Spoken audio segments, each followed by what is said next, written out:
But yeah, I mean, the wine industry is so much more glamorous and romantic than the dairy industry. It wasn't really an easy Yeah. pivot. So the bourbon barrel age has kind of grown. We have customers who want like more diversity, more variety. So we've kind of expanded. Wine itself has the blackberries. It's really juicy, some cranberry.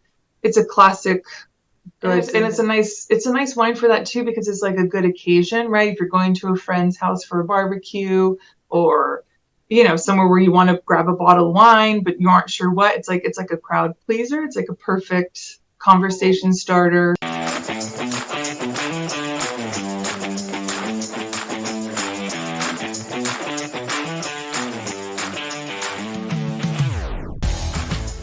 Before we get started in all of your wines, just to get to know you a little bit better, can you tell us more about what inspired you to get into the wine business? Yeah, so I'm originally from an organic dairy farm in Northern California, so about just the county north of here. We're in Mendocino County. I'm from Humboldt County, so just the closest wine growing region from home. Um, but yeah, I mean, the wine industry is so much more glamorous and romantic than the dairy industry. It wasn't really an easy pivot. Um, but yeah, I've been making wine since 2009. And I mean, now my whole life is, we're in the wine industry. My husband is a winemaker too. I make wine. We live in a vineyard. We come to work every day. We're in the middle of harvest right now. We've been harvesting for actually over a month now. So we're right in the middle. We'll harvest hopefully through Halloween. But yeah, so this is the season, this is the essence of the whole vintage is this time. So it's exciting and inspiring every day. That's beautiful. Real quick harvest question. How's it going this year? Are the grapes looking good? Are we Good. high yields or what are we thinking? Yeah, pretty average yields. Okay. Yeah, it's a little later as a whole than normal harvests. Mhm. Not noteworthy, but maybe a couple of weeks, depending on the region, the variety, of course, it makes a difference. But yeah, no, it's tasting good.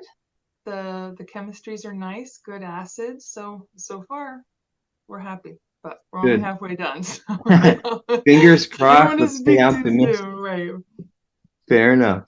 Yeah. So now the brand is called 1,000 Stories, and your website mentions stories a lot. Things like never run out of stories, a collection of stories. Each of your wines tell incredible stories of exploration, discovery.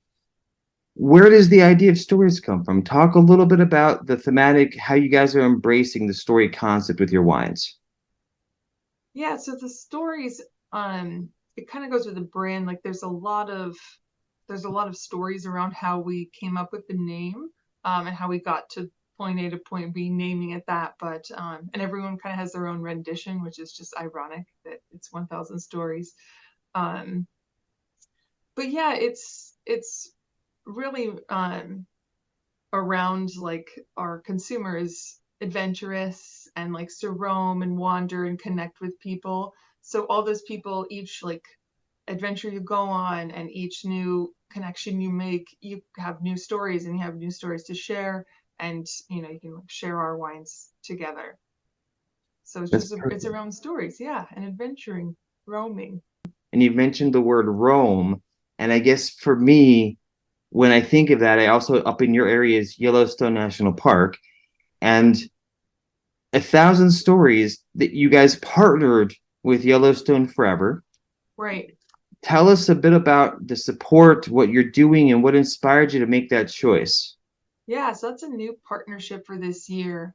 Um and I mean, it's the official nonprofit partner with Yellowstone, and their main focus is bison conservation. And of course, with our label, if you see our label, we have our mascot is a bison. So it was just like partnership just went kind of hand in hand, um, and it's just getting with them to promote bison conservation, make sure their population is safe and healthy. So yeah, it's a perfect fit. It's a good collaboration this year. That's fantastic. And since you have that bottle next to you, real quick, if you Yeah. don't mind, can you tell me about the design of the bottle? Tell me about how the bottle itself was created and how you decided what should be on that bottle, because it is a good looking bottle. Yeah, so I have two. We have three SKUs that are bourbon barrel aged. So this is our first. This is the Zinfandel. This was the OG of the portfolio. This came out first. Um, and then in the bourbon barrel aged side, we also have a Cabernet Sauvignon and a red blend. Hmm. And then we have an American barrel aged section that's Pinot Noir and Chardonnay. So not Okay. bourbon barrel aged, just American oak, like that would be used for normal winemaking. And Hmm. then we have our newest SKU that's a Sauvignon Blanc. Okay. And this is just stainless steel and some concrete aging. Got it. So the bourbon barrel age has kind of grown. We have customers who want like more diversity, more variety. So we've kind of expanded the set. So this on the Zinfandel, we of course we have our mascot, we have the bison, and then another noteworthy thing with this is on the Zin because it was our first, and each time we buy, we get bourbon barrels through a broker, a third party. So we're not working directly with any distillers. We have a mix of the distilleries these bourbon barrels are shipping to us from. Hmm. And so they're all different. So we're putting finished Zinfandel in these barrels, and then we taste each one. So some can be like really, really bourbony, like really potent, a lot of like dill, fresh dill. Sure. Um, some can have less bourbon influence and it's more like smoky, toasty. So we have to like really back into each blend and kind of craft it. So we're tasting a bunch of lots and pulling out like kind of crafting this blend for the finished product. So Sure. that's when we decided to put like the batch number because it is, I mean, as a whole the backbone of the wine tastes very similar, but there is some little um, minute differences, and so we wanted to convey that to the consumer with the batch number, kind of like I small batch, and they can tell like this tastes a little different, like, oh yeah, it's within that same vintage. Even we have different batches. For people who are getting to know your brand, the brand itself has some great YouTube videos out there that really go into detail.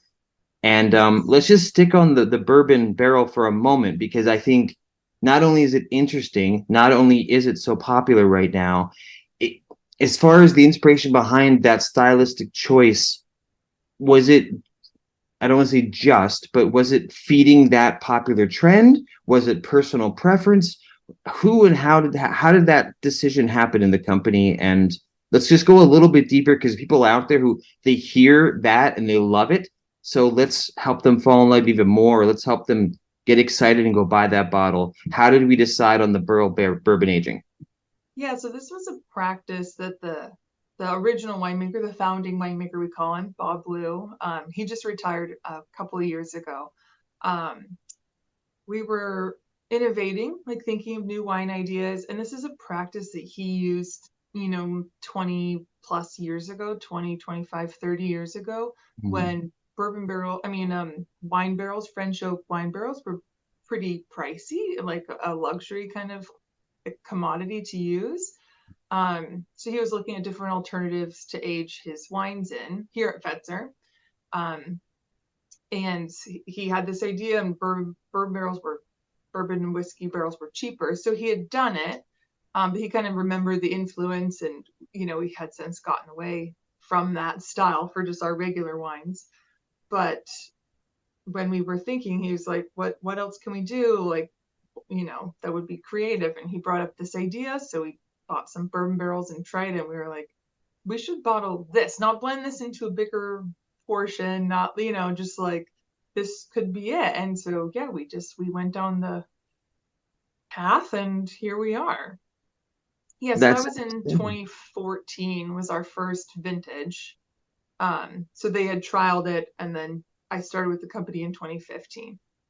So I was here at the beginning. So I saw some of the evolution and then Bob has retired and he's passed the torch to Sebastian and I. Can we talk a little bit about the different varietals you have in front of you, the process, the styles, aromas, flavor notes, just one at a time for each bottle? Yeah, I pulled two. I can talk about any of the SKUs that you would like. You Let's just do the two tasted. you have. That's fine. Okay. Okay. Yeah, so I pulled the first, the Okay. original, the Zinfandel. It's like our classic.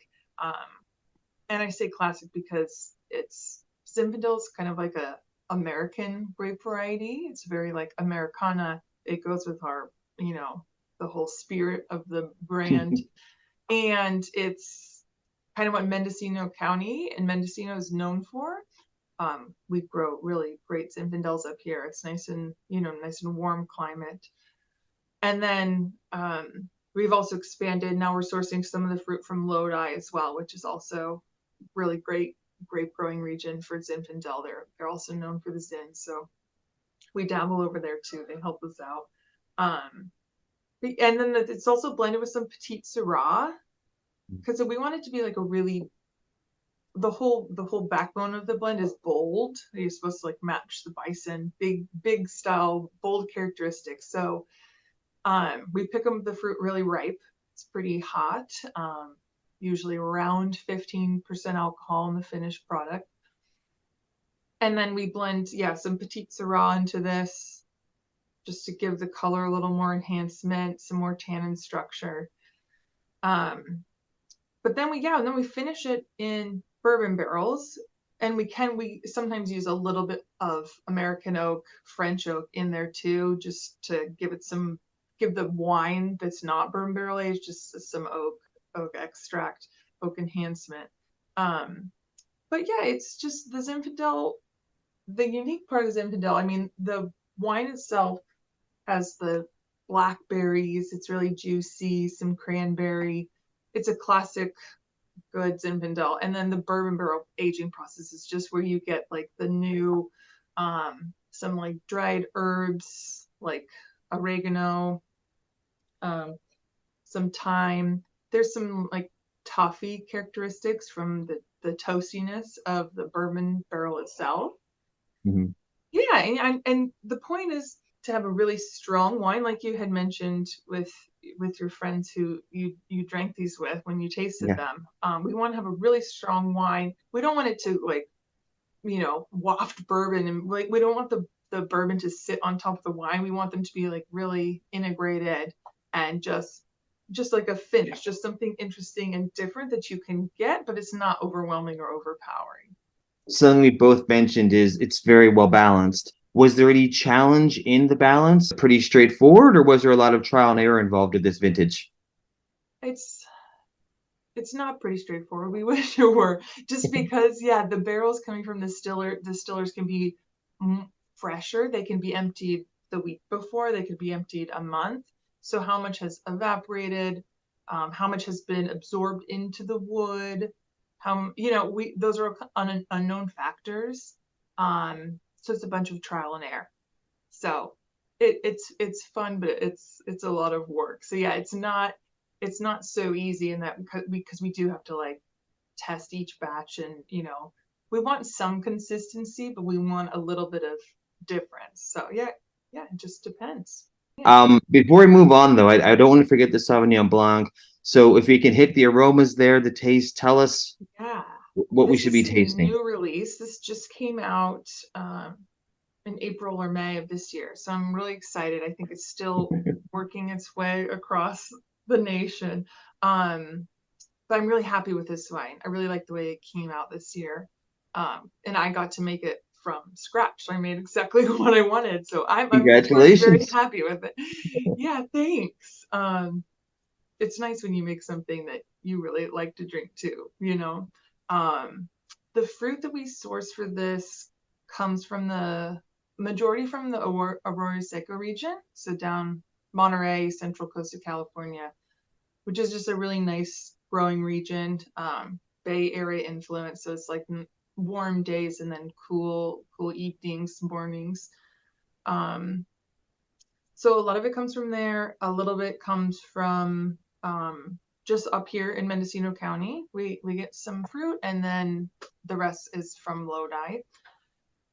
And the a different unique thing about this is it's blended with 10% Viognier. So the Viognier, which is kind of an ironic blender for Sauvignon Blanc, but it's like in the spirit of things bold. I have this Viognier that I really like. That's like it's really concentrated, ripened flavors. Has a lot of like peach and nectarine flavors.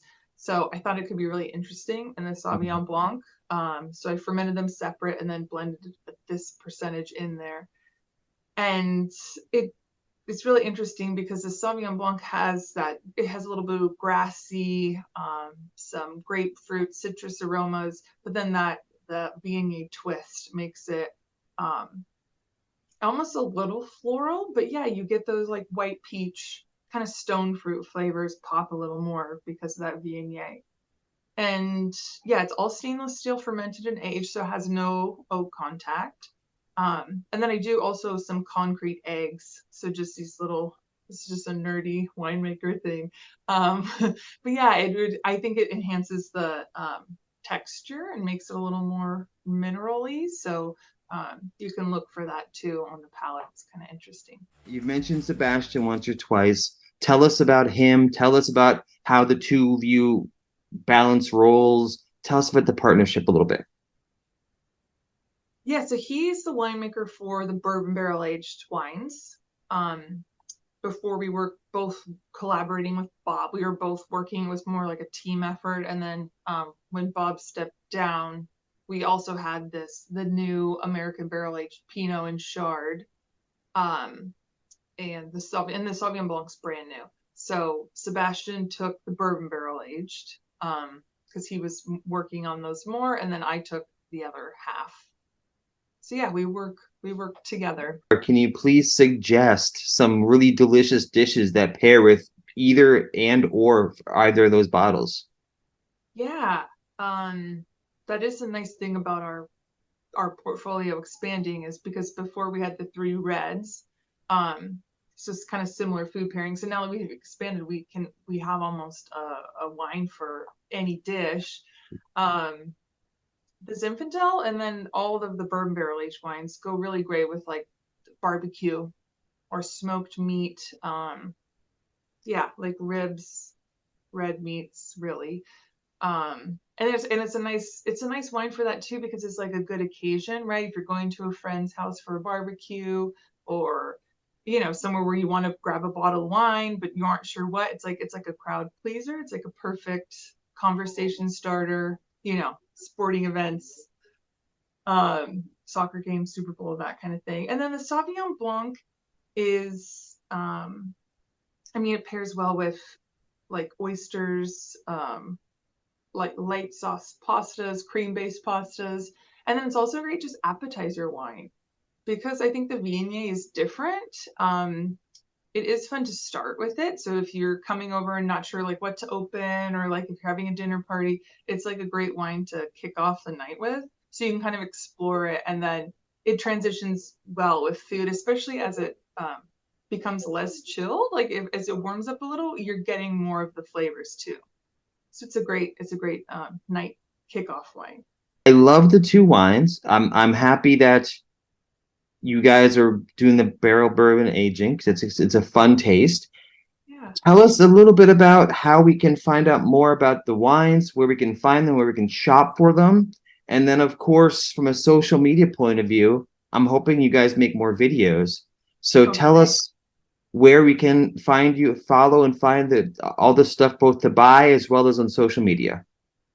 Yeah, so the brand as a whole is available. I mean, of course, through our website directly. You can buy it online, all the SKUs. I mean, I think depending on which state you live in, right? But yeah, you could check with the website first Yeah. directly with us, and then it's sold. All the SKUs are available at like I mean, grocery stores around the whole country. So you can check your local grocery store. Um, and oh yeah, so our social media is our Instagram is 1000 Stories Wines, And then you can just Google, yeah, we have a YouTube, and our website, of course, is a great resource to connect.